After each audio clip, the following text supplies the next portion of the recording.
After Stade, l'émission qui discute toujours de l'actualité du monde sportif et surtout du monde footballistique africain et aussi international, avec toujours beaucoup de débats. C'est passionné, c'est enflammé. Bienvenue à tous. Émission du jour avec deux thèmes, je pense, qui feront beaucoup parler.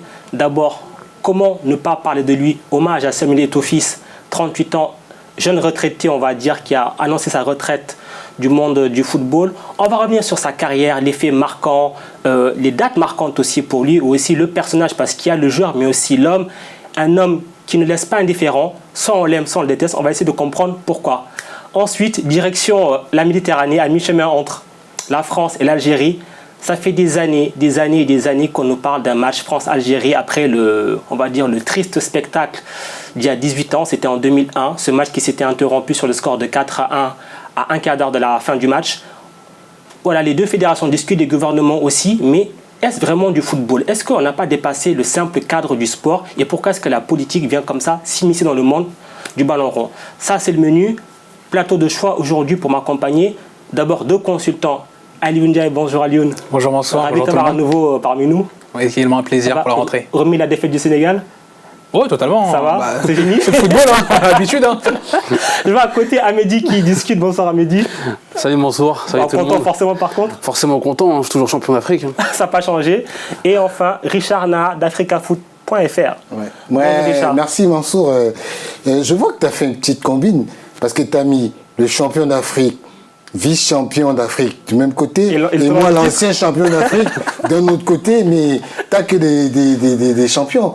Mais bah non, vice-champion ça compte pas. De toutes les façons, toi aussi tu es un vice-champion. Moi champion du monde. Ouais, monsieur, je disais en introduction, Samuel Eto'o a annoncé sa retraite à l'âge de 38 ans. Il a annoncé déjà un petit peu comme ça sur les réseaux sociaux avec un simple post, c'était sur Instagram. D'ailleurs, ça avait un peu surpris parce que tout le monde s'est posé la question, mais il lance vraiment sa retraite? Est-ce que c'est un message qu'il veut faire passer? Quand on connaît un peu le personnage, c'était un peu bizarre donc, d'annoncer ça comme ça à Lyon. Oui, très, très étrange de le faire par un poste parce que ça signifie, on va dire, c'est pas synonyme de l'immensité de sa carrière parce qu'il a une carrière totalement immense et un petit message sur Instagram, on reste sur notre fin. Et on peut se poser la question s'il ne cherchait pas peut-être une petite piste encore pour trouver un dernier contrat après celui qui s'est passé au Qatar. Non, là c'est fini quand même, Mehdi, il va pas... Moi honnêtement, ça me brise le cœur. Moi ça me brise le cœur, c'est un monstre. Peut-être que tu vas l'aborder, Mansour, mais pour moi c'est le plus grand joueur africain. Pour moi. Et c'est vrai que l'annoncer de cette manière-là sur Instagram, ça paraît assez furtif. Ouais. Mais peut-être que c'est vrai, ça peut être un appel du pied. Mais voilà, peut-être qu'aussi il voulait que la mayonnaise gonfle un peu, que les choses prennent pour qu'on puisse le glorifier tel qu'il aime, il aime l'être. Ouais. Et voilà, après, moi je pense pas qu'il puisse, pourquoi pas un entraîneur, pourquoi pas au sein de la fédération camerounaise, on verra bien. C'est l'avenir. Mais moi je le vois s'arrêter. Pour moi, une dernière expérience au Qatar, je le vois très mal rebondir en Europe. Ouais. Et peut-être qu'il va trouver un championnat un peu plus exotique, à l'image de Xavi ou Iniesta, enfin Iniesta surtout au Japon, mais je ne le vois pas aller ailleurs. Peut-être entraîneur, encore une fois, ou peut-être au sein d'une fédération, ou peut-être au sein de la FIFA, mais pour le moment, je ne le vois pas rebondir. Alors, Richard, Eto'o, c'est ton compatriote. Oui, forcément, ça fait quelque chose. Non, mais tu sais, Eto'o, c'est un personnage qui ne laisse pas indifférent, parce que vu de là où Eto'o est parti, franchement, arriver là où il est, franchement, moi, je pense que c'est une très, très bonne chose. Parce que Eto'o, c'est en lui toute une histoire. Ouais. Il faut dire, Eto'o est venu faire un stage ici, au Havre. Et il est venu faire des tests au Havre en plein hiver. Mais il a raté ses tests. Je peux te donner une anecdote. C'est à cause de Eto'o qu'au Havre, pour les joueurs venant de l'Afrique, on ne fait plus des tests en hiver. Ouais. Parce que le Havre est passé littéralement à côté de Eto'o. Eto'o est rentré au Cameroun, il est allé à la Kadi Sport Academy, du nom du promoteur, M. Kadji, qui l'a beaucoup aidé et qui l'avait emmené faire des stages, qu'il a emmené au Real Madrid. Et c'est grâce à la Kadi Sport Academy que Eto'o est devenu ce qu'il est. Parce que c'est par là. Parce que Eto'o, il jouait déjà dans un club qu'on appelle Avenir. Ouais. Et dans Avenir, il s'appelait le petit Eto'o, le petit Mila. On l'appelait comme ça, parce qu'on savait très bien que son idole, c'était Roger Mila. Et qu'il avait déjà des qualités aussi. Il a toujours dit, et Eto'o, vraiment partir de là où il était pour arriver à ce niveau. Vraiment, c'est un grand coup de chapeau que je tire à ce monsieur, parce que vraiment, c'est une icône du foot africain qui vraiment a su s'imposer malgré tous les obstacles qui se sont... Justement, ça domine les obstacles, on va les aborder dans quelques instants, mais avant ça, on va prendre la direction du Cameroun. Il y a Daniel Adé qui a pris son micro et sa caméra, il est parti un petit peu demander aux supporters des Lions indomptables ce qu'ils pensent d'Eto'o. On écoute ça et puis on revient en plateau. Je n'ai pas été surpris, parce que normalement, il devait même arrêter même un ou 2 ans avant. Par rapport à l'âge et par rapport au championnat où il allait se reposer plus tôt. Le fait que Samuel Eto'o ait choisi d'arrêter sa carrière, je pense pour ma part que c'est une décision sage. Vous savez, dans la vie, il faut savoir quitter les choses avant qu'elles ne vous quittent.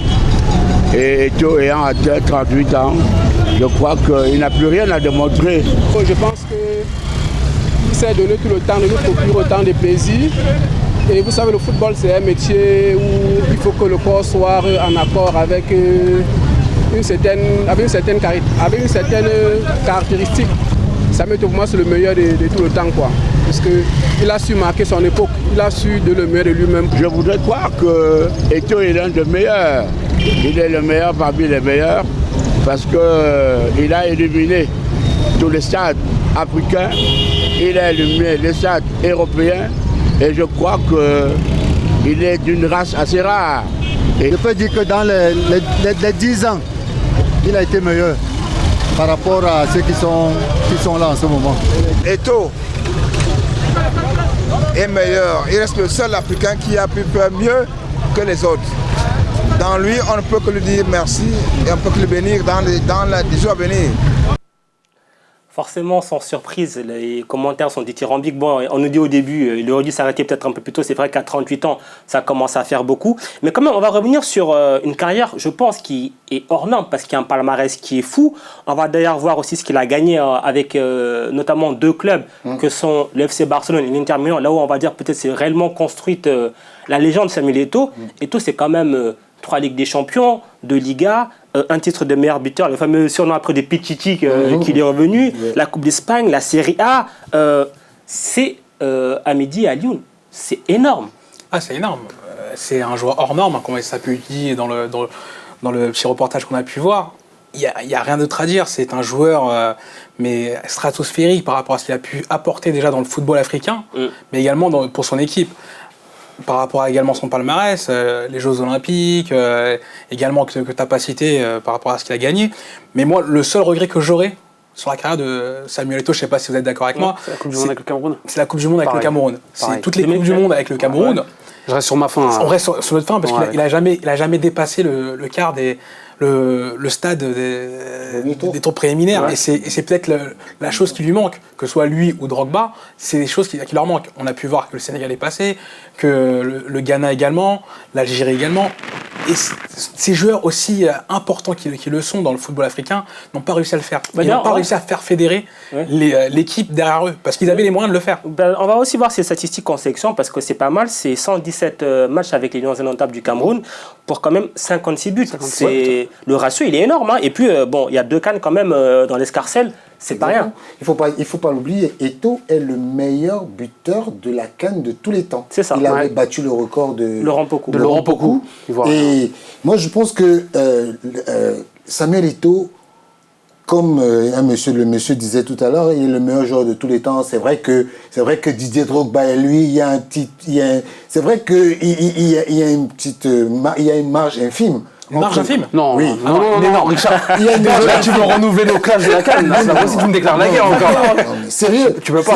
Attendez, vous savez quoi ? Après qu'il ait annoncé sa retraite, il était dans un entretien exclusif avec un certain média et il a annoncé ceci: je suis le meilleur, les autres doivent l'accepter. Et c'est vrai, mais il n'a pas tort de l'accepter. Il n'a pas tort. Mais est-ce qu'on peut dire que Samuel Eto'o est le meilleur joueur africain de l'histoire ? Il y en a quand même beaucoup qui sont passés. Je vais te le dire. On va te le dire tout de suite. C'est le meilleur joueur africain de tous les temps. Par rapport à la longévité de la carrière, mais personne n'arrive à le faire. Weah, moi j'aurais mis Weah en deuxième. Si je devais mettre quelqu'un en ballottage, c'était Weah.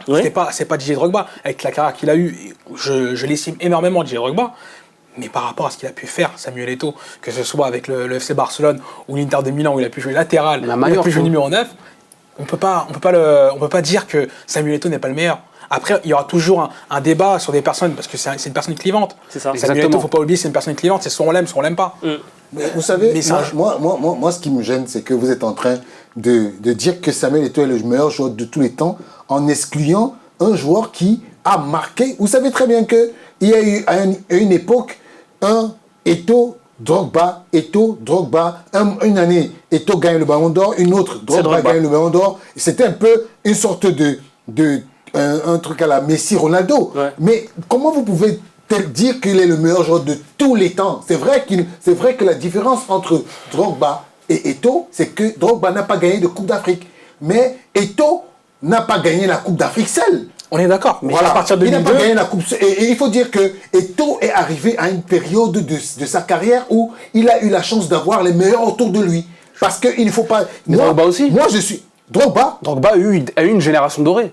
Laquelle? Les Gervinho, les Yaya Touré, Kolo Touré, en sélection les deux. Moi, on parle en sélection, parce qu'en club, là, on va parler en club. C'est contestable, il n'y a pas de débat.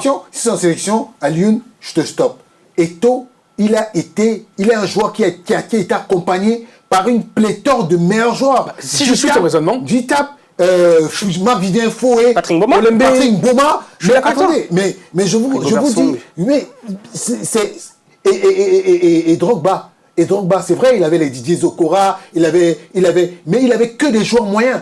Moi, je dis, dire qu'il est le meilleur joueur de tous les temps, c'est sévère quand même. C'est sévère. Tu peux pas dire moyen.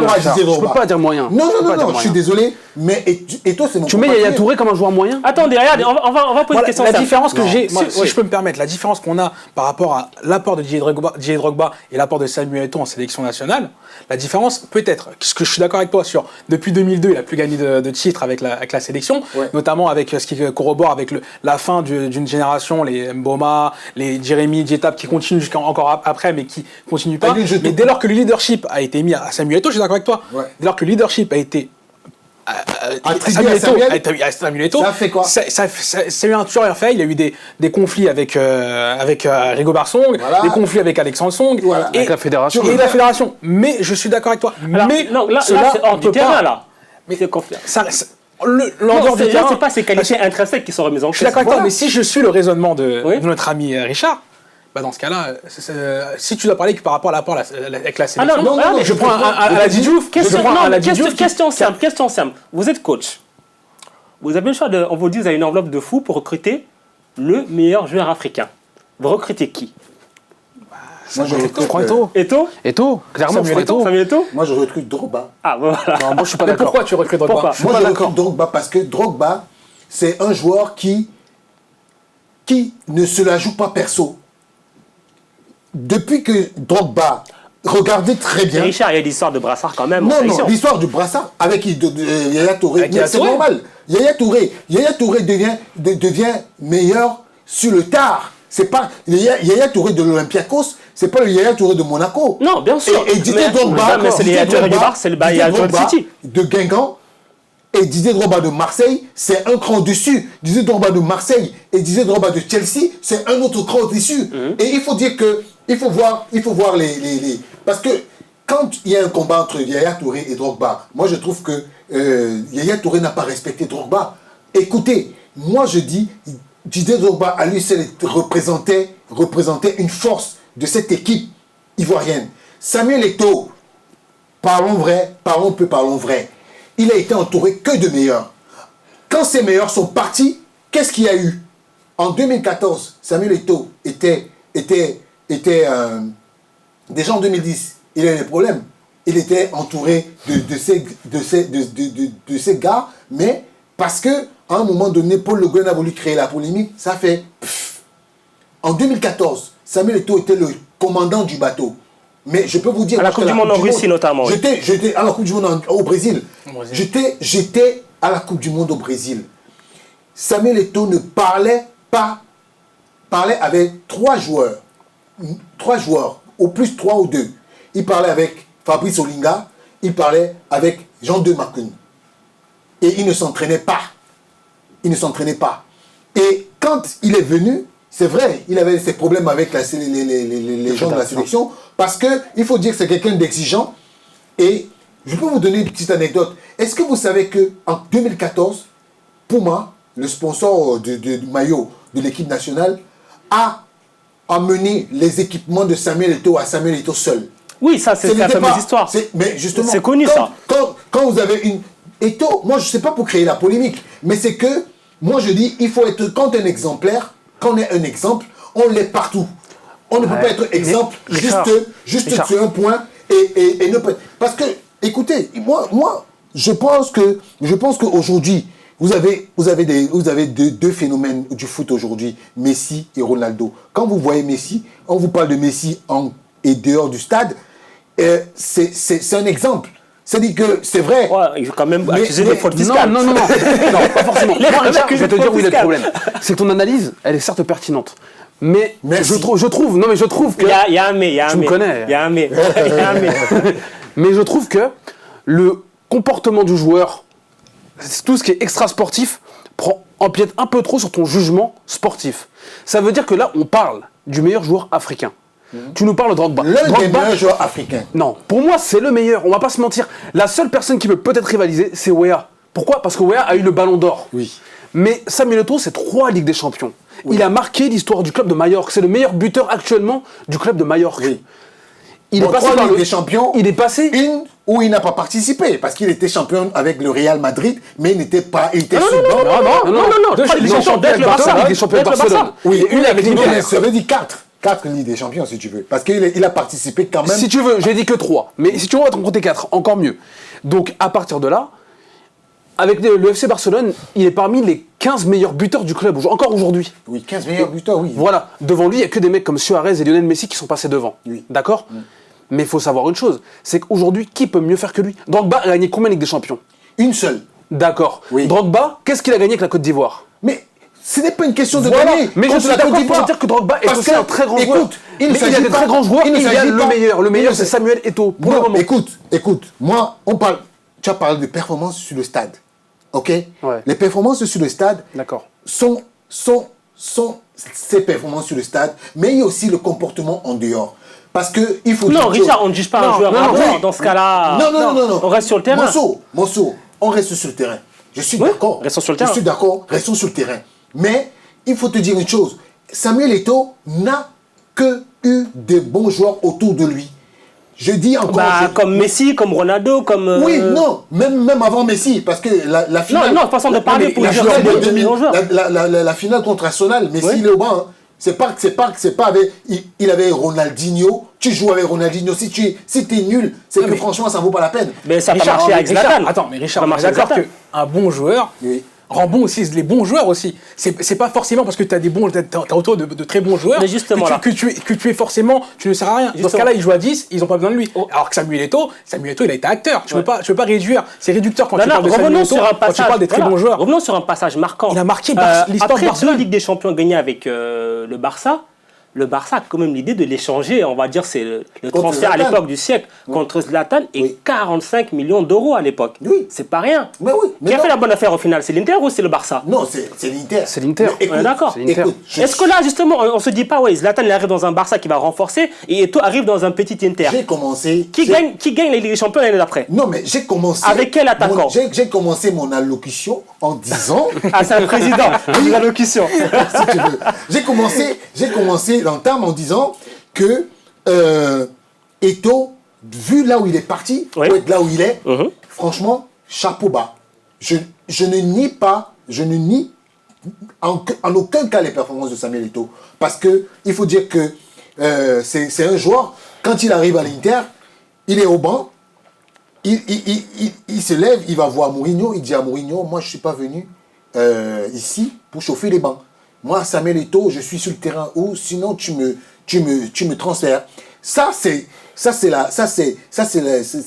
Moi, je peux tout lui enlever, mais ce comportement, ce caractère, franchement, je suis pas sûr qu'il y aurait beaucoup de joueurs qui puissent faire ça. C'est pour ça aussi qu'il lui a valu d'avoir cette carrière. Je suis d'accord. Exactement. Mais je dis, dire que Samuel Eto'o est le meilleur joueur africain de tous les temps, moi, je dis oui, mais Mais Il faut Richard, pas. là, Non, discours, il change. dans ce cas-là, on met qui devant lui? on met qui devant lui? Oui. Mais je vous ai dit tout à l'heure qu'il y a un monsieur qui s'appelle Didier Drogba qui a marqué le football D'accord, non, africain. là, on fait juste le classement de Il a Richard. marqué, mais c'est pas le Mon meilleur classement, recrutement. D'accord. mon classement, Le top 3, allez. le top 3 des meilleurs footballeurs africains, c'est-à-dire de la période de 2000 à 2010. Ah non, de l'histoire, on a dit. Non, de l'histoire. Ah. De l'histoire. Ouais. Mais attendez, sérieux? Vous n'êtes pas sérieux, les gars. Vous pouvez pas mettre Eto'o devant George Weah. Je suis désolé. Et c'est quoi la différence? La différence, Ouais. la différence, c'est qu'il y a un qui est ballon d'or, qui est des ballons d'or. Ouais, mais Le ballon d'or non, mais européen. Richard, Ballon d'or, c'est une Et je peux saison. te rassurer- Ballon d'or, Richard, c'est une saison. Oui, non, attends. On regarde Écoute-moi pas bien. de- Écoute-moi toute une bien. carrière. Écoute-moi bien. Écoute-moi très bien. Vous savez, c'est vrai, on est dans le sensationnel, on dit, oh, Samuel Eto'o. Mais Samuel Eto'o, l'essentiel des buts qu'il marque, il les marque en dehors de. Il les marque. Samuel Eto'o n'a jamais pris le ballon de 45 mètres pour aller marquer un but. Et Didier Drogba. Hein? Il le fait ça, Didier Drogba? Non, mais c'est pour ça c'est que je encore dis. pire ce que tu me dis, Non, là. mais écoute, c'est pour ça que je dis, ne mettez pas. En fait, là, on débat de quoi, là? George Weah, Voilà. sincèrement, à l'époque de George Weah, Samuel Eto'o, c'était un enfant qui dormait et il le regardait jouer. Oui, mais Et c'est un gars, regardez, monsieur, qu'est-ce qui est c'est un devenu monsieur l'enfant? balle au pied Qu'est-ce qui est devenu l'enfant? qui. L'enfant qui dormait, Mais Samuel Eto'o. l'enfant, il est devenu ce qu'il est, mais les performances de monsieur Weah, parce que Weah, c'est toute une histoire. C'est toute une histoire. D'ailleurs, Et écoutez-moi bien. parlons du ballon- Weah, du ballon Weah d'or, part du ballon d'or. du Libéria pour venir au Cameroun en voiture. Et regardez là où de sa voiture, il part au Cameroun. Et s'il vous plaît, je vais vous dire un truc. Est-ce que vous savez que George Weah, au Cameroun, quand il est arrivé, comment je vais dire ça? On a voulu qu'il signe la nationalité, il a refusé. Et partir de là, George Weah et Samuel Eto'o, ils ont presque les mêmes histoires, mais sauf que l'essentiel de la carrière de George Weah, il a d'abord fait en Afrique. Il a prouvé. George Weah, quand on est venu récupérer George Weah, c'était pas lui qu'on venait récupérer, c'était Tato Stephen, que Monaco supervisait depuis la Coupe du Monde de 2010. Et quand ils sont arrivés, ils ont pris George Weah. Ils se sont dit non, on veut George Weah, on ne veut plus Tato Stephen. Samuel Eto'o, il était en Europe. Après, il est rentré au Cameroun. Après, l'essentiel de la carrière. Moi, je dis, il faut mesure garder, voir le parcours Richard, des joueurs. Gardons la mesure parce qu'il y a un point essentiel, on va dire, qui est peut-être le ballon d'or qui fait qu'il y a contestation. Oui. Quand on voit Samuel Eto'o, quand il est, on va dire, entre guillemets, à son apogée, qui sort de 2 Ligues des Champions avec le Barça, qui va avec l'Inter et qu'il remporte encore la Ligue des Champions. Cette année-là, on est en 2010, si je ne dis pas de bêtises, 2010. Ouais, 2010, oui. Qu'est-ce qui fait qu'il n'a pas le ballon d'or? Qu'est-ce qui fait qu'il n'a pas le ballon d'or? C'est le débat qu'on a aujourd'hui aussi avec quand on parle de Sadio Mané. Quand on parle de Sadio Mané également, quand on dit Schneider, Diego Milito. on dit exactement la même chose. Il est africain. Le football, l'Africain est moins vu et n'a pas une belle aura dans le football mondial. Parce que là, on réduit. Depuis tout à l'heure, on débat de Samuel Eto'o. On s'appelle Stade Afrique, on est d'accord? On parle du débat, on se dit, est-ce que Samuel Eto'o est l'un des meilleurs joueurs de l'histoire? L'un des meilleurs joueurs de l'histoire, parce qu'on n'est pas, Vous n'êtes pas d'accord? Mais là, on débat d'une chose. On peut dire une chose, mais moi je le dis. Samuel Eto'o, dans les dernières années, sur les 20 dernières années, c'est le meilleur attaquant qu'on a connu dans le monde. Ah, mais là, tu as dit les 20 dernières années. Les 20 dernières années, quand je voulais dire ça, Mansour m'a dit, il va stopper. Alors, je te le dis, dans les 20 dernières années, c'est le meilleur attaquant du monde. Mais oui, je le dis. D'accord, Richard, non, dans les 20 dernières années. C'est un des plus réguliers. Dans les 20 dernières années. Non, monsieur, revenons sur le ballon d'or. Donc, il n'a juste pas les ballons d'or parce qu'il est africain. Non, écoute, je peux... Et t'avais Messi et Cristiano aussi. Moi, j'ai toujours... Non, mais à l'époque, en 2010, Messi début de sa carrière. Écoute, Mansour, moi, j'ai toujours... le ballon d'or de Cannavaro m'est toujours resté de 2006. De 2006. Parce que cette année-là, c'est Samuel Eto'o qui le prenait. Mais je suis d'accord. Parce que cette année-là, Samuel Eto'o, on lui a dit non, tu n'as pas fait la Coupe du Monde, tu n'as pas fait... Ouais. Mais je trouve que c'est sincèrement... D'ailleurs, il avait terminé 5e, il me semble. Voilà. Et ça reste quand même une injustice énorme. Mais c'est une injustice énorme. La saison qu'il fait. Ça ramène à quoi? Ça ramène à ce que je disais ici l'autre jour. Ça dit que nous, les Africains, je ne suis pas en train... Nous, les Africains, on n'est pas assez solidaires. Normalement, ce ballon d'or était à Samuel Eto'o parce que si l'Afrique était unie, il y a des gens qui n'ont pas voté sur Samuel Eto'o. Il y a des gens, cette année-là, il y a des journalistes qui n'ont pas voté pour Samuel Eto'o. Il y a des Est-ce que justement, c'est pas là le fameux côté clivant, on aime ou on n'aime pas? Bon, non, j'ai posé une petite question à un international gabonais qui m'a dit, je lui ai posé la question, pour toi les 3 meilleurs joueurs, il m'a dit Van Dijk, Ronaldo, et il a mis Mané à la fin. Il a mis Mané à la fin politiquement. Ça démontre que nous, on n'est pas solidaires. Samuel Eto'o devait être à ce moment-là. Ça dépend des votes. Et puis, les gars expliquent que Samuel Eto'o n'a pas été voté comme il fallait. C'est pour ça qu'il n'a pas été ballon d'or. Et les gens de l'UEFA, de la FIFA, lui ont dit non, parce que tu n'as pas participé à la Coupe du Monde, ça a un peu baissé ta cote et tout ça. Mais normalement, Cannavaro, il est devenu quoi dans l'histoire des ballons d'or? Quand un joueur gagne le ballon d'or, si j'ai un peu regardé, ceux qui ont gagné le ballon d'or, à part Weah, ils ont gagné même 1 ou 2 fois après. Mais je veux dire que ça, en fait, pour le ballon d'or de Samuel Eto'o, c'est un peu regrettable. Mais nous, les Africains, on n'est pas sérieux. Mais on est d'accord. On n'est pas sérieux. On est d'accord. Chaque année, on voit les votes. Chaque année, on voit les votes des journalistes. On voit qu'il y a la politique qui entre en jeu, on voit qu'il y a des affections selon certains pays. Mais oui. Il y a plein de choses qui rentrent en jeu. On n'a même pas réussi à élire le Maroc pour la Coupe du Monde. Comment tu veux qu'on parle de solidarité? Moi, je sais que c'est 54 pays, c'est 54 nations qui votent pour le ballon d'or de France Football. Mais sur les 54, il y a à peine 40 qui sont en mesure de mettre un Africain dans la shortlist. Et normalement, c'est pas dans la shortlist, il doit être premier. Voilà. Moi, peu importe que ce soit Cristiano ou Cristiano, mais aujourd'hui, mais tu dois le mettre premier. Dans 10 ans, on aura le débat Mané-Salah. Aujourd'hui, c'est eux qui dominent le football en Angleterre. Et c'est eux qui sont qui est le meilleur joueur de la Champions League? C'est pas Salah, c'est pas Mané, c'est Van Dijk. Est-ce que c'est normal? Après, c'est aussi le club. Malheureusement, ça, c'est le club aussi. C'est le club aussi qui milite pour Van Dijk. Mais ils mettent plus en avant Van Dijk. Écoute, mais est-ce qu'aussi à ce moment-là, c'est pas à ces 2 joueurs-là que sont Mané et Salah de dire les gars, vous êtes gentils, mais nous aussi on existe? Mais après, c'est le comportement. Il y a certains joueurs qui s'affirment plus. Et on sait très bien que Mané a déjà traversé ses différentes interviews. À chaque fois, il refuse de se mettre en avant. Et on l'a vu jusqu'à dernièrement, ce qui pète les plombs face à Salah sur le terrain. On a tous vu la vidéo. Mais parce que Mané a ce naturel qui fait qu'il se met un peu en retrait. Salah, c'est pas un joueur, entre guillemets, qui va faire des pubs, Nike, etc. Il va se mettre en avant, il va mettre en avant son côté technique. Non, c'est des joueurs qui sont, entre guillemets, réservés dans la vie privée. Mais est-ce que justement, est-ce que le monde du football moderne, justement, est un petit peu incompatible avec ce côté réservé où il faut toujours se montrer, être bankable? C'est pour ça que et Messi l'a bien compris. Ce que je peux accepter d'Eto'o, c'est que c'est un joueur qui se vend. Si Eto'o avait été là à cette période-ci, il aurait fait une interview comme quoi, voilà, je suis le meilleur. Et je suis d'accord avec... Parce que, tu sais, personne ne viendra dire que tu es le meilleur si toi-même, déjà, tu n'es pas confiant. Et voilà, l'une des qualités de Samuel Eto'o, c'est qu'il a peur de personne.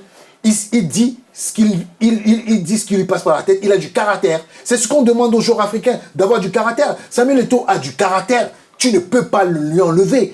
Quoi que tu dises, il force l'admiration. Et aujourd'hui, si même vous êtes persuadé qu'il est le meilleur, c'est parce qu'il vous a fait croire que oui, je suis le meilleur. Donc c'est un illusionniste maintenant.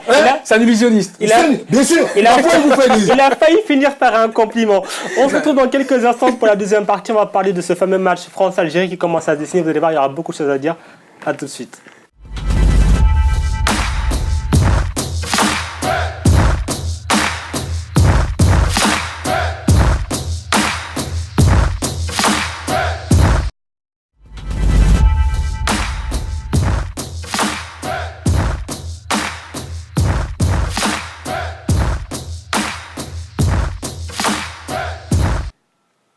After Stade, deuxième partie, toujours accompagné d'Ali Boundiaï, Ahmedi Thomas Shekal et Richard Naha.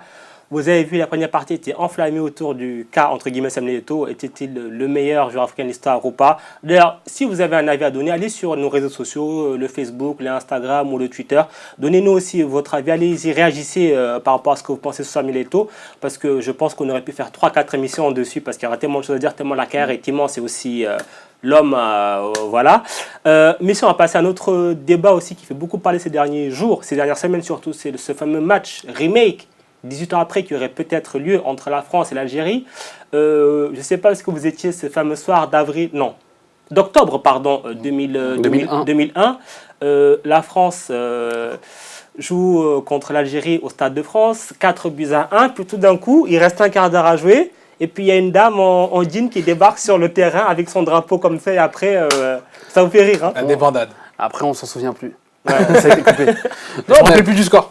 C'est toi qui me l'as rappelé tout à l'heure. Il y a eu 4-1. Je me rappelle plus du 4-1. score. Moi, je m'en souviens très bien. Je m'en souviens très bien. T'étais déjà Il né? était sur le terrain, il était sur le terrain. Tu vois le jeune avec les charpes qui courait comme ça, c'était moi. toi? Ah, d'accord. Non, mais pour rebondir sur ce que tu viens de dire, Mansour, bah, écoute, ça fait plaisir. Ça fait plaisir. Après, on sait très bien, comme tu as pu le dire, que c'est purement politique aussi. On connaît les relations entre la France et l'Algérie. On sait que c'est un peu je t'aime moi non plus. Maintenant, voilà, on a un président qui est Le Gret, au sein de la fédération, qui aimerait bien marquer son mandat, qui est aussi sous l'œil du cyclone, à travers l'histoire des quotas, etc. Donc, il aimerait bien redorer son blason. Donc, il propose ce match entre l'Algérie et la France. Du côté de l'Algérie, on perçoit ça comme une bonne chose. C'est une très bonne chose. Après, problème, c'est qu'on connaît actuellement les événements, ce qui se passe actuellement en Algérie. Ouais. Moi, personnellement, c'est quelque chose qui me gênerait, parce que je n'ai pas forcément envie qu'on honore actuellement ce gouvernement avec ce match.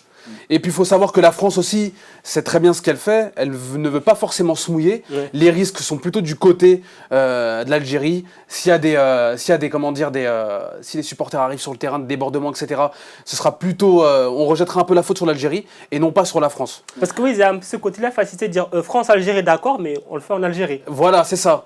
Après, on peut comprendre, mais pas forcément être d'accord.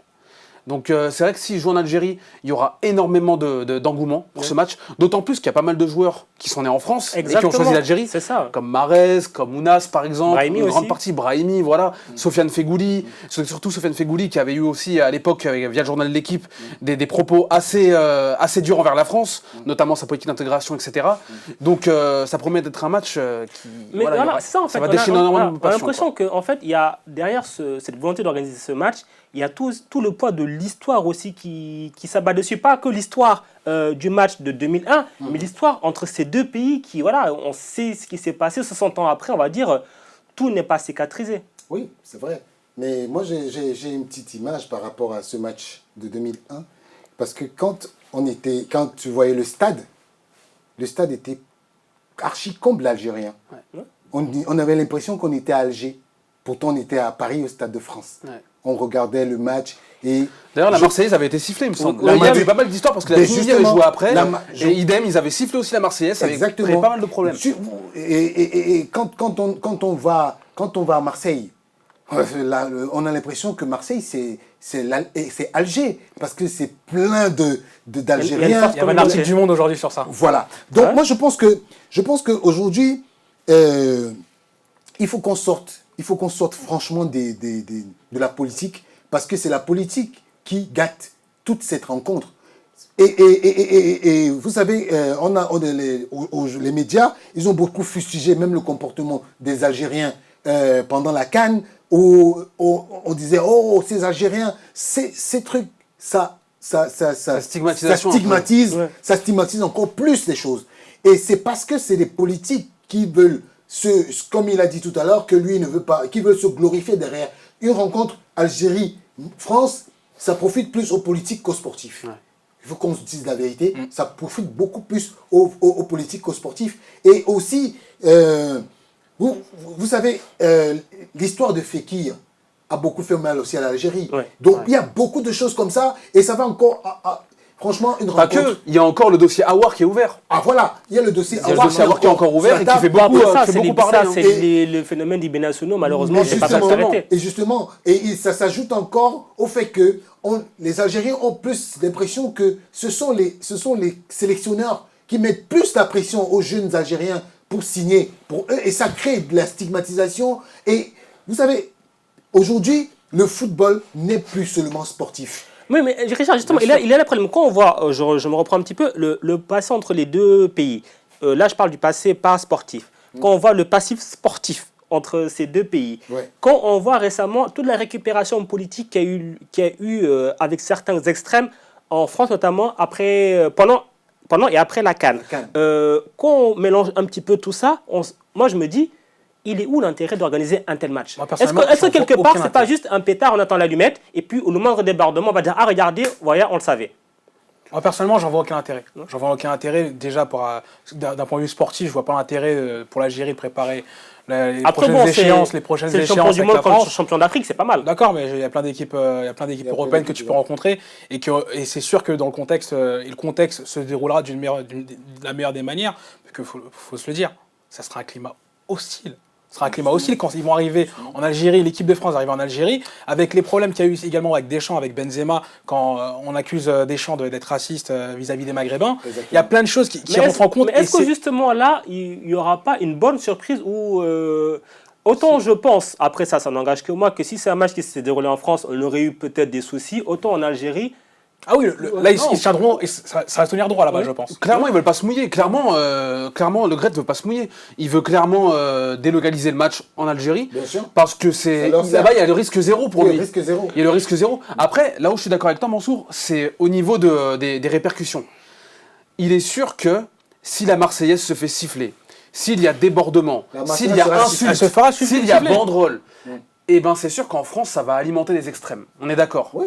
Mais d'un autre côté, il est aussi bien, je trouve, de mettre en place ce genre de rencontre pour essayer de réconcilier les deux nations d'un point de vue footballistique. D'accord ? Il faut savoir que c'est dommage que des pays ne peuvent plus se rencontrer à cause de débordements qui ont lieu il y a presque 20 ans aujourd'hui. Oui. Donc aujourd'hui, il y a des générations qui sont nouvelles et elles aimeraient aussi vivre ce genre de choses. Nous, on l'a vécu, mais peut-être que nos enfants, nos petits-enfants ne le vivront pas. Et c'est dommage. Peut-être que... Non, mais je veux te dire, Thomas, le problème, c'est quoi ? Le passé de la France et de l'Algérie, c'est franchement, on ne peut pas l'effacer. Pourquoi ? Parce que tu as dit une nouvelle génération, mais la nouvelle génération la vit. Il y a des enfants aujourd'hui qui ont 10 ans, qui ont vu l'Algérie gagner la Coupe d'Afrique, qui sont conscients, quand leurs camarades leur disent à l'école, « Ah, vous les Algériens, vous foutez la merde partout ». Pourquoi ? Parce que ce sont les parents français qui, excusez-moi de stigmatiser, « Oh, c'est les Algériens, oh ». Et quand l'enfant va à l'école, il voit son camarade qui est algérien, il lui dit « Mais c'est vous qui foutez la merde ». Ça monte de génération en génération. C'est pour ça que je dis ça ne va jamais cesser. Parce qu'il y a une rivalité. Il y a une rivalité qui est coloniale. La France a voulu coloniser l'Algérie. Et l'Algérie ne s'est pas fait. Vous connaissez l'histoire. Oui, bien sûr. Vous connaissez l'histoire où la France... Les événements en Algérie. Voilà. Après, le problème, justement, est-ce qu'il part par de là ? Est-ce que justement, parce qu'il y a, on va dire...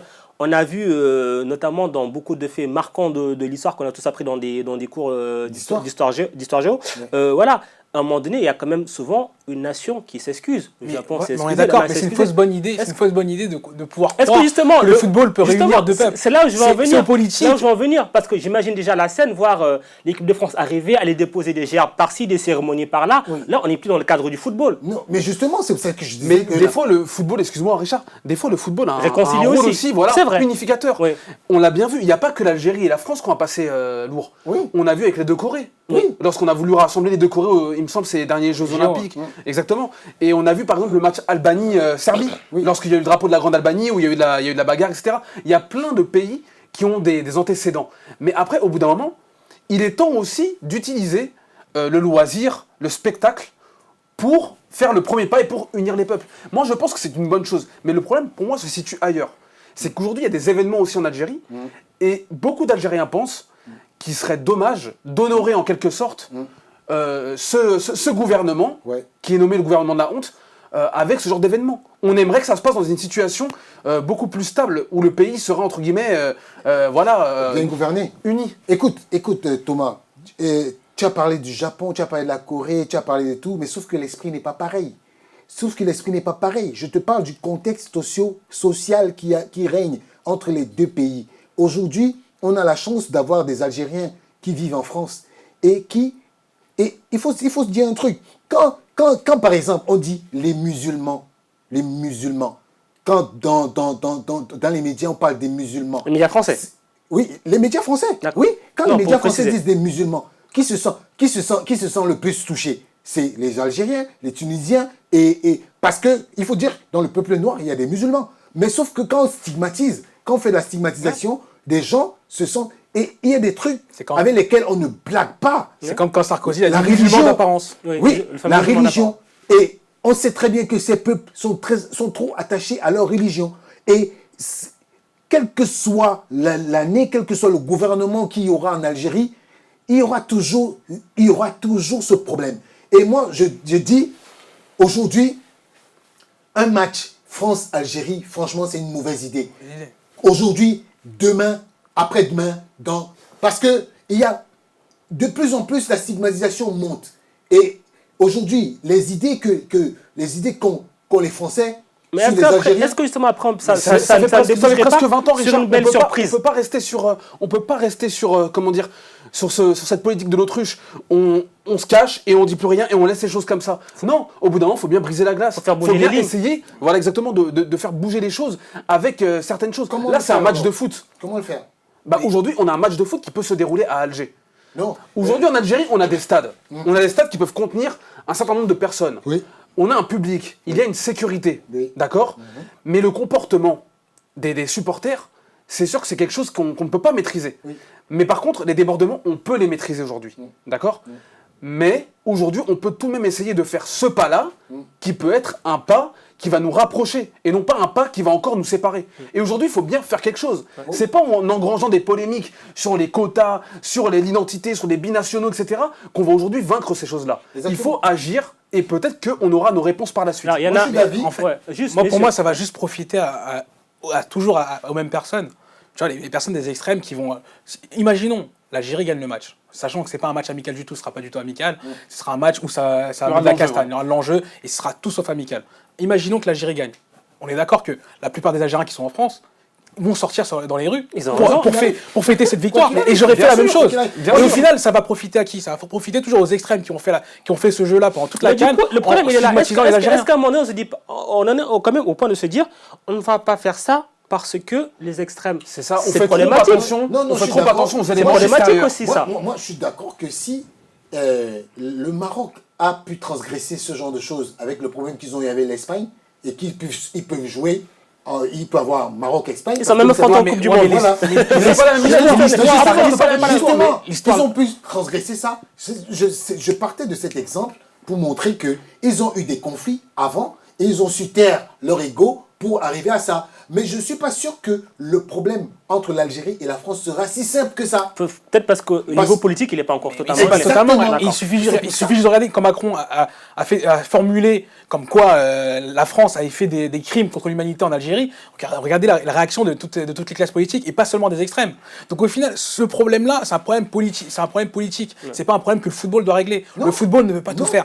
Donc là aujourd'hui, on va se dire on s'imagine d'une manière utopique qu'un match entre la France et l'Algérie va permettre de réconcilier les deux peuples. En aucun cas. Si j'étais Algérien, en aucun cas, moi, ça me réconcilierait avec l'histoire que peut connaître les Algériens avec la France. Parce que par rapport au crime, je pense qu'il y a des Algériens qui encore sont pas du même avis. On nous parlait des accords d'Évian, il n'y a même pas 2 mois. Non, juste d'abord, on va écouter Djamel Belmadi parce que forcément, ces derniers temps, la question a été posée un petit peu à tout le monde. Le match devrait se jouer normalement en Algérie 2020 si ça se fait. En tout cas, lui, il est très enthousiaste et surtout, il s'avance et il dit qu'il y aura un très bon accueil pour l'équipe de France. On l'écoute. Déjà de par l'adversaire, double champion du monde, et on va pas faire la fine bouche. Hein. Non, c'est sûr, d'un point de vue sportif, déjà l'intérêt il est là, c'est l'intérêt numéro 1. Et après, de par l'histoire du pays, si ça peut arranger un peu l'histoire et les choses et assainir les relations. En tous les cas, on sait le sport, ce que le sport est capable de faire et notamment le football. Donc voilà, c'est à ça qu'on aspire. Moi, je sais, alors là j'en profite, je sais que si ça se joue, par exemple en Algérie, je sais que l'équipe de France sera accueillie avec beaucoup de sympathie. On a 2 beaux stades, on a 3-4 stades là qui sont en train de se construire et qui sont prêts à aller à 80%. Je pense qu'il y a une volonté politique de vouloir les terminer parce que peut-être à terme organiser une Coupe d'Afrique. Donc j'ai entendu une date en 2020. Je pense qu'il y aura au moins 2 stades qui seront terminés.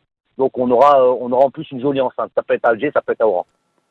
Voilà, Djamel Belmadi justement qui parle d'assainir les relations, que ce serait une bonne chose. Lui, il est favorable, quoi. Il n'y a pas de raison que ça ne se fasse pas. Je suis totalement d'accord, moi. Moi, je pense que... Bon, après, c'est mon avis, on a pu en débattre, etc. Mais moi, je pense que c'est une bonne chose. Je pense que c'est une très bonne chose. Il a totalement raison sur le fait que ça peut vraiment rapprocher les deux peuples. Voilà, aujourd'hui, il y a certes des ambiguïtés politiques, etc. Il y a une histoire, il y a un passif. Mais aujourd'hui, il faut bien faire changer les choses. On a vu les deux Corées capables de le faire. Ouais. Et pourtant, officiellement, ces deux pays sont encore en conflit. Et on a l'Algérie et la France qui, aujourd'hui, sont en paix. Et on est incapable de faire un match de peur de faire ressurgir les fantômes du passé. Dans le même exemple, en revenant tout à l'heure sur l'histoire de Drogba, on a vu aussi la Côte d'Ivoire être réconciliée grâce au football. Je suis d'accord. Moi, je dis c'est des actes qui vont être posés pendant, ou avant, pendant et la rencontre. Je prends un exemple simple. Imaginons, dans le meilleur des mondes, que France-Algérie, la France décide d'appeler Benzema. Non, là. Donc la France décide d'appeler. Non. Je prends et donc, il va faire des arts. Dans ce cas-là, Didier Deschamps n'est plus sélectionneur. Et Aouar décide de rejoindre l'équipe de France au même moment. Aouar décide de jouer pour l'Algérie. Allez, voilà. Ok. Et justement, j'ai un problème avec l'Algérie. C'est que les Algériens... Non, j'ai un problème. Les Algériens, la mère de Mbappé, c'est une Algérienne. Oui, bien sûr. Mais pourquoi en Algérie, j'ai comme l'impression que les Algériens ignorent Mbappé. Mais pourquoi forcément pas forcément, je suis pas d'accord. Mais quand on prend Mboli, je suis pas d'accord. Quand on prend Mboli dans le père est congolais, c'est pareil, pourtant il est considéré comme algérien. Non, je veux dire que... Là, tu taquines. Non, je taquine pas. Je dis, pourquoi Mbappé n'est pas autant célébré? Parce qu'il faut dire... Mais sportivement, il est parfait. Par qui? Comment tu peux te faire cet avis-là? Pardon? Par qui? Comment peux-tu te faire cet avis-là? Mais je dis Mbappé. Moi, Mbappé, pour toi, moi, j'ai vu des maillots Mbappé à Alger. Oui, j'ai vu des maillots Samuel Eto'o à Alger. Là, on a vu une chanson Mbappé à Alger. Il y a même une chanson entre Médine et Bouba. Mais attends, on s'éloigne du sujet là. Revenons quand même sur France-Algérie. Non, je suis donc. Que devrait jouer Kylian Mbappé? Non, là, c'est dans le meilleur du monde en disant. Je disais, voilà des actes qu'on peut poser, que les deux fédérations peuvent poser, c'est-à-dire faire. Parce que tout ça se joue dans le mental. Si, par exemple, la fédération française part en Algérie avec certains joueurs de l'équipe de France pour parler aux... Par exemple, les joueurs comme les Fekir, qu'on les amène en Algérie avant... Parce que moi, ce que je dis, il y a des situations il y a des actes qu'on peut poser avant cette rencontre qui peuvent faire en sorte que le succès soit... Richard, soyons sérieux 2 minutes. Vous pensez vraiment Mais on n'est pas sérieux là? Non, un peu plus sérieux. Franchement, vous imaginez la Fédération française de football aller faire de la communication sur un match France-Algérie avec Nabil Fekir? Pourquoi pas? Il va se faire jeter des tomates. Franchement, ouais, mais très honnêtement, ça serait trop gros. La fédération algérienne le sait très très bien. Zetchi, pour le coup, il n'est vraiment pas bête. Il sait très bien qu'il va être attendu au tournant. Mais pas seulement auprès du ministre, etc., tout l'environnement du football en Algérie, mais à l'international. Il sait très bien que si cet événement devient, un spectacle... désastreux. Exactement. Il sait très bien que derrière, il y aura des répercussions sur l'image de l'Algérie et sur son mandat au sein de la fédération. Donc déjà moi, je pense que tout va très bien se passer. Après, encore une fois, ce qui pose problème en Algérie, des échos que j'ai pu avoir, c'est au niveau de ce gouvernement. C'est pas vraiment ça ne fait pas l'unanimité au sein des Algériens. Mais c'est pas le gouvernement qui joue. C'est pas le gouvernement qui joue, mais sur ce match-là, on a l'impression pour l'une des premières fois que la France va venir en Algérie faire un match, ce qui est un symbole énorme. Eh ben, on ne souhaite pas que ce soit ce gouvernement qui soit à la tête de ce pays. C'est le gouvernement qui le rend possible. Voilà, c'est le gouvernement de la honte tel qu'il l'appelle. Maintenant, encore une fois, c'est vu d'un bon œil. Et les Algériens même le savent très bien. Lorsqu'il y a des compétitions continentales ou intercontinentales, on voit que les Algériens ont à cœur de soigner leur image. On le voit dans les stades, ils ramassent les déchets, à l'image des supporters japonais ou sénégalais où on peut le faire. Ils essaient vraiment de travailler là-dessus pour que cette image justement négative qui est véhiculée en France disparaisse définitivement. Donc on sait très bien que si la France vient en Algérie, ça ne se passera pas de la même manière. Et si Belmadi l'assure vraiment fermement, c'est qu'il sait très bien que derrière, sa fédération et les supporters feront le maximum pour accueillir comme il se doit l'équipe française. D'où un travail de communication, un travail de marketing. Il n'y en aura pas avec Fekir. C'est avec Zidane, par exemple. Mais oui, peut-être avec Zidane. Mais c'est ce que je disais. Je disais, il y a des symboles. Si la fédération française décide pour cette rencontre de convoquer. Parce que, il faut qu'on Non, dise. non, Richard, par contre, ça, on sait en 2000. Benzema entraîné par Didier Deschamps en match de l'équipe de France en Algérie. On sait très Non, bien que c'est impossible. Honnêtement, dans ce Et cas, même moi, pourtant- je joue sur le terrain. On sait très bien que le joueur aimerait vraiment, mais on sait très bien aujourd'hui, on connaît les problèmes. On sait très bien C'est trop compliqué. On va pas rêver. Mais de toutes les façons, moi je pense qu'aujourd'hui, tout doit se jouer au niveau marketing, au niveau de la communication à la base. C'est-à-dire éduquer les populations à accueillir ce match. Ils ont Là, on est amplement d'accord. Mais pour ça, ils ont pris de l'avance, ils sont en 2020. Donc justement, l'occasion pour que ça rentre dans les têtes. Comme il a pu le dire Belmadi, en plus, Mais il y a des nouveaux stades qui vont arriver. comme nous sommes en 2019, là, vers la fin de 2019, et aujourd'hui, il faudrait que, à partir de ce moment, que la fédération algérienne commence à travailler dessus au niveau. Parce que tu sais, moi je te dis encore, je répète, que le Maroc, à un moment donné, avait énormément de problèmes avec l'Espagne. Mais ça a réussi à se faire. Pourquoi? Parce que le peuple, le royaume, a travaillé dessus. Et c'est allé jusqu'au point où aujourd'hui, le championnat le mieux regardé au Maroc, c'est la Liga. Mais la fédération fait les choses. On a bien vu en Algérie, je ne vais pas te rappeler l'affaire Ebossé, je pense que tu as dû être au courant. Exactement. Voilà. Depuis cette période-là, après le drame de Tizi Ouzou, la fédération algérienne a décidé de travailler énormément sur l'accès des stades. C'est-à-dire que on ne tolère plus la violence. Et en plus de ça, on essaie maintenant d'attirer les femmes et les enfants dans les stades. Voilà. Donc du coup, aujourd'hui, même les Algériens, ils ont pris conscience qu'il y a eu une image très négative qui a été véhiculée déjà en Afrique, au Maghreb et en France. Ouais. Et ils savent pertinemment qu'ils doivent travailler sur plusieurs choses. Oui. Et aujourd'hui, pour avoir fait les stades, il y a 10 ans, à Sétif par exemple, et il y a encore 1 an et quelques mois, il y a une différence aujourd'hui. On voit très bien qu'il y a même de l'intérêt, il y a même de l'engouement maintenant auprès des femmes. Je sais, il y a chose je crois qu'il y avait des jeux de la jeunesse en Algérie ces derniers temps. Moi, j'ai interrogé certaines personnes qui m'ont dit non, franchement, on était très bien reçus, on était même étonnés de l'accueil. On se disait que c'est juste de l'hypocrisie, mais non, c'était vraiment de l'accueil chaleureux. Comme quoi, à un moment donné, une fois qu'on va dire qu'on se lance des préjugés, on a de très belles surprises. Exactement. Et que voilà, il ne faut pas oublier aussi que le football et le sport en général est une fête. Il faut que ça serve de bonnes causes. Si ce match peut servir à rassembler 2 peuples, 2 pays qui, je pense, sont beaucoup plus unis qu'on ne pense, ça peut être une bonne chose. Messieurs, merci de votre participation. Malheureusement, Richard, le temps qui nous est parti terminé. Je voulais juste faire un petit... Richard, c'est fini sur le tour. Oui, je sais, c'est fini. mais je voulais présenter mes excuses à Habib Bey parce que on a... Oui, non, il faut quand même revenir. On est sur une chaîne sérieuse et je me suis revu et j'ai vu qu'il y avait certains propos que j'ai tenus qui n'étaient pas élégants vis-à-vis de lui. C'est par rapport à ces propos que je m'excuse, mais je voulais juste lui dire ce qu'on a dit n'était pas faux dans le fond, mais mes propos ont déplu. La forme n'a pas été bonne, mais je voulais te dire, Habib, les Africains t'aiment, mais aiment aussi l'Afrique. Faut t'avouer, t'as moitié pardonné, comme on dit souvent. De toute façon, entre-temps, ils se sont parlé, ça se passe très bien, je vous rassure. Messieurs, je disais donc merci en tout cas pour votre participation. Nous, on se retrouve la semaine prochaine, même heure. D'ici là, portez-vous bien. Allez, ciao, ciao.